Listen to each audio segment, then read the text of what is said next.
ಮನುಷ್ಯನ ಹೃದಯದಲ್ಲಿ ಭಯದ ಸಾಮ್ರಾಜ್ಯ ನಿರಂತರವಾಗಿರುತ್ತದೆ. ಒಮ್ಮೆ ಸಂಪತ್ತನ್ನು ಕಳೆದುಕೊಳ್ಳುವ ಭಯ, ಮತ್ತೊಮ್ಮೆ ಅಪಮಾನದ ಭಯ, ಇನ್ನೊಮ್ಮೆ ತಮ್ಮವರನ್ನು ಕಳೆದುಕೊಳ್ಳುವ ಭಯ.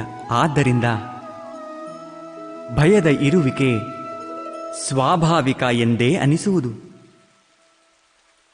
ನೀವು ಯೋಚಿಸಿರುವಿರಾ, ಯಾವ ಸ್ಥಿತಿ ಅಥವಾ ವಸ್ತು ಭಯದ ಹುಟ್ಟಿಗೆ ಕಾರಣವಾಗುವುದೋ ಅದರಿಂದಲೇ ದುಃಖ ಉಂಟಾಗುವುದೇ? ಇಲ್ಲ, ಹಾಗೆ ಯಾವ ನಿಯಮವೂ ಇಲ್ಲ. ಎಲ್ಲರ ಅನುಭವ ಹೇಳುವುದೇನೆಂದರೆ, ಭಯ ಹೊಂದುವುದರಿಂದ ಭವಿಷ್ಯದ ದುಃಖವು ನಿವಾರಣೆಯಾಗುವುದಿಲ್ಲ. ಭಯವೆಂದರೆ ಮುಂದೆ ಬರಲಿರುವ ದುಃಖದ ಕಲ್ಪನೆ ಮಾತ್ರ. ವಾಸ್ತವದೊಂದಿಗೆ ಇದಕ್ಕೆ ಯಾವುದೇ ಸಂಬಂಧವಿಲ್ಲ. ಭಯವೆಂದರೆ ಕೇವಲ ಭಯ ಮಾತ್ರವೇ? ಭಯವೆಂದರೆ ಕೇವಲ ಕಲ್ಪನೆ ಮಾತ್ರ ಅಲ್ಲವೇ? ಇದರಿಂದ ಮುಕ್ತರಾಗಿ ನಿರ್ಭೀತರಾಗುವುದು ಅಷ್ಟು ಕಷ್ಟವೇ?